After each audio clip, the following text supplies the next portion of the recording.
Vous êtes l'auteur donc de deux livres. Un premier, donc, dont vous allez nous parler un peu sous forme un peu de contes, d'images. Vous pouvez nous en parler un peu l'objectif que vous aviez quand vous avez commencé ce livre. Vous pensez certainement à mon livre intitulé Rwanda, dialogue national d'outre-tombe. Comme le nom l'indique, c'est un dialogue effectivement que j'ai imaginé et qui se passe outre-tombe. Pourquoi un titre comme celui-là? Parce que tout simplement, le constat que j'ai fait, c'est que nous, les Rwandais vivants actuellement, nous ne faisons pas beaucoup d'efforts pour lancer ce dialogue que je pense pouvoir être salvateur, qui pourrait nous permettre de sortir des sentiers battus pour enfin aborder la vérité de face. Et donc, dans ce livre, qui est fictif, qui est une fiction, je veux dire, mais qui est aussi basé sur la réalité, je mets en scène les anciens souverains du Rwanda à partir de 1896, avant 96, le dernier, et je monte l'histoire jusqu'en 1973 pour le dernier, 94, au génocide. Les rois et les présidents successifs qui ont dirigé notre pays. J'y ajoute des personnalités connues ou pas, victimes du génocide de 94, Hutu et Tutsi. À la conférence, j'invite aussi des personnalités étrangères. Vous y trouverez même le président Mitterrand, parce que de son vivant, il a suivi de près le dossier rwandais. Vous y retrouverez même des personnes que normalement on ne devrait pas inviter à ce genre de débat. Hitler est de la partie, mais comme il a des idées qui ont fait ce que vous savez ailleurs, il a fait quand même un génocide, je l'associe à ce débat pour qu'on sache justement jusqu'où ça peut aller. Donc mon principe, c'est que dans un débat comme celui-là, dans un dialogue que j'appelle de tous mes voeux, il ne faut pas exclure au départ. Il faut écouter tout le monde, tous les Rwandais qui ont des sensibilités à revendiquer, mais aussi tous nos amis qui sont susceptibles de nous aider à avancer. Donc je crée un cadre qui permet à toutes ces personnalités de s'exprimer, les anciens rois d'expliquer quels étaient les fondements de la monarchie, qu'est-ce qu'ils ont fait pour le Rwanda, pourquoi pendant si longtemps ils ont laissé perdurer des discriminations ethniques, est-ce que c'était voulu ou est-ce que ça répondait tout simplement à des nécessités du moment. En tout cas, ils le disent et ils l'expriment. Et en même temps, ça permet aux lecteurs de comprendre l'histoire du pays. Les présidents qui ont renversé la monarchie, je leur donne aussi la parole. Les différents thèmes qui ont finalement animé, qui ont été au centre du génocide de 1994, sont ressassés par les différents partenaires. Les victimes parlent, les bourreaux aussi, parce que parmi eux, il y a des bourreaux, à qui je donne la parole pour expliquer finalement pourquoi ils ont massacré autant de gens. C'est vrai que on pourrait penser que c'est moi qui parle à travers tous ces personnages. Justement, c'est là l'exercice. J'entre dans chacun de ces personnages, connaissant la plupart de ces personnages, je connais leur philosophie, j'ai disséqué un peu le système de gouvernement qu'ils utilisaient, de leur vivant. Il y a aussi des philosophes étrangers qui participent au débat. Freud est là, il y a des personnalités mondialement connues, des pacifistes et autres. Et à la fin, se dégage une communauté de vues sur ce qui devrait apparaître comme l'essentiel d'une marche commune vers la paix. Et aussi, évidemment, les différentes personnes qui sont invitées à ce débat mettent le doigt, si vous voulez, sur les vrais problèmes négatifs qui ont créé un climat propice à un génocide. Et c'était pour moi un exercice assez compliqué, mais qui s'est révélé très intéressant, parce que ça peut permettre aussi aux Rwandais qui lisent ce livre d'y trouver des pistes pour un dialogue futur, parce qu'il y aura un dialogue.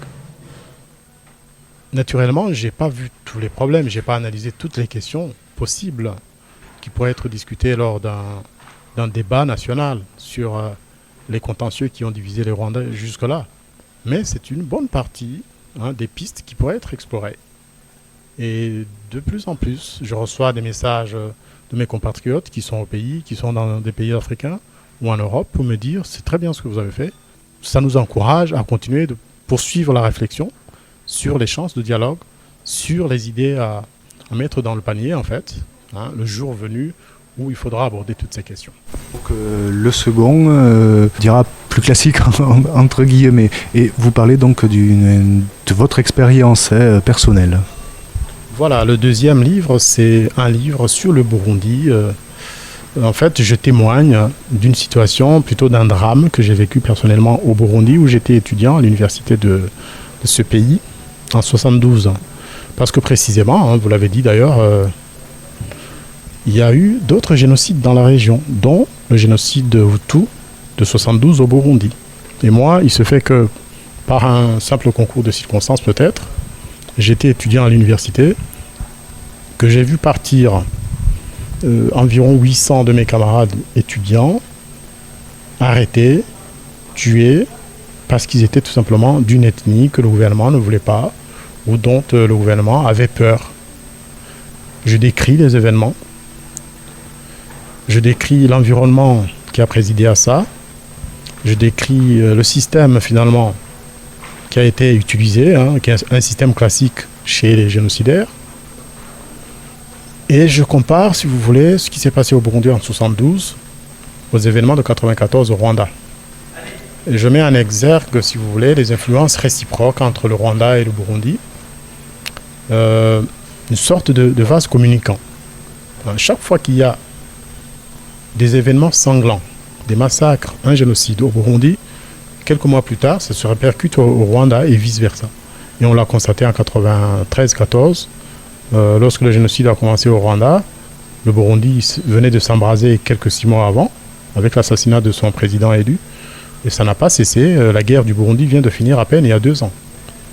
Donc c'est un problème, hein, où, naturellement, les spécificités des conflits burundais sont mises en exergue, mais on ne peut pas parler du Rwanda sans parler du Burundi, ni vice-versa. C'était l'objectif de mon livre, et c'était aussi essayer de tirer des leçons de l'expérience burundaise en matière de tentative de réconciliation actuellement, parce qu'ils viennent de mettre en place un gouvernement d'union nationale basé sur le partage ethnique du pouvoir. Est-ce que ça va résoudre la problématique au Burundi et dans la région? Je n'ose pas m'avancer, sachant que lorsqu'il y a l'utilisation des quotas, il y a aussi derrière des risques de manipulation. Et c'est ce que j'explique à la fin du livre.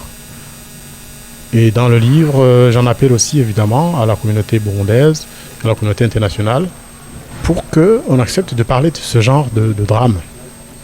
Parce que c'est nécessaire pour la réconciliation du pays. Le Burundi a d'ailleurs décidé de créer une commission vérité et réconciliation, hein, comme en Afrique du Sud. Et donc, ce sera peut-être aussi l'occasion de revenir sur le génocide Hutu de 72. Hein. Je suppose que certains Burundais apprécieront cette contribution pour faire connaître la vérité sur les drames d'avril à juillet, là aussi, tiens, au Burundi. C'était d'avril à juillet 72.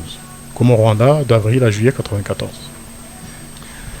Juste une question sur cette thématique, justement. Il y a pas mal de polémiques, de jeux politiques, politiciens peut-être même. C'est difficile de les aborder. Vous dites facile pour qui? Pour moi ou pour... Donc, si vous avez, est-ce que vous rencontrez des difficultés à faire éditer ce genre de livre, à ce qu'il soit distribué? Et est-ce que lors de vos conférences aussi, vous prenez pas des mesures, mais en tout cas certaines, je trouve pas les mots. Oui, voilà. Est-ce que vous prenez certaines précautions un peu particulières? Bon, c'est vrai que tout le monde le sait aujourd'hui, hein, le problème rwandais-burundais, il est très polémique. Polémique parce qu'il y a eu beaucoup de sang versé, parce qu'on ne sait pas qui a fait quoi finalement. On se réfugie derrière les ethnies pour dire telle ethnie a massacré telle ethnie. Mais on ne veut pas voir la réalité, c'est qu'il y avait une lutte pour le pouvoir au départ. Et que cette lutte pour le pouvoir, ce n'est pas les paysans qui luttent pour le pouvoir. Il y a des dirigeants, des partis politiques, les chefs des armées, etc. Les influences régionales. Et moi, je dis que plutôt que de dire que c'est compliqué d'en parler, Ben, je dirais que plutôt, c'est même passionnant d'en parler. Parce que je parle de mon pays, je parle de ma population, mes frères, mes soeurs, mes cousins. Parce que j'ai perdu énormément de membres de ma famille. On ne compte pas dans ce cas-là. Celui qui a perdu 3 membres de sa famille, c'est déjà énorme. C'est quelque chose qui ne devrait jamais arriver. Donc, à la fois, c'est risqué, même physiquement, parce que il y a des assassinats qui ont été perpétrés contre des personnalités rwandaises exilées dans les pays voisins ou ailleurs. Mais en même temps, on ne peut pas passer à côté de cette exigence de vérité. Moi, personnellement, j'essaie de dire la vérité. J'essaie de ne pas prendre parti, même si c'est très difficile. Hein. Et de toute façon, le problème au Rwanda et au Burundi, c'est que quelle que soit la position que vous adoptiez, vous aurez toujours un camp pour penser que vous prenez le parti de l'autre. Et aujourd'hui, vous connaissez les nouvelles tentative du pouvoir actuel, en fait, en parlant du Rwanda, c'est de considérer que tout opposant, ou alors toute personne qui demande l'équité et l'impartialité de la justice internationale et la justice nationale, elle est considérée comme un négationniste, comme un révisionniste du fait établi en 1994, alors que les photos de 1994, c'est vraiment un cliché. C'est une photo, mais ce n'est pas la vérité. Mais moi, d'être considéré comme négationniste ou révisionniste, d'abord, ce n'est pas possible parce que je ne le suis pas. J'ai été un des premiers à dénoncer le génocide de 1994, alors que j'étais en poste pour le gouvernement en place. J'ai été limogé pour cela. Plus tard, j'ai dénoncé comme il l'a fallu et avec ma conviction les crimes et les massacres commis par le régime actuel. Donc, d'être traité par les uns et par les autres de trahir en fait les secrets ou quand on dit secret, c'est-à-dire dévoiler les crimes commis par les uns et par les autres. Au contraire, ça me donne plus d'envie d'en parler, hein, parce que c'est une partie de la vérité, mais je compte sur mes compatriotes de toutes ethnies pour raconter aussi leurs expériences, parce que c'est ça qui va contribuer d'abord à démystifier la vérité, et finalement de tuer la peur. Parce que quelqu'un qui a peur, il ne va pas oser dire la vérité. Et on a besoin de gens courageux pour pouvoir enfin dire la vérité sur ce qui se passe dans notre pays et préparer un avenir meilleur pour nos enfants.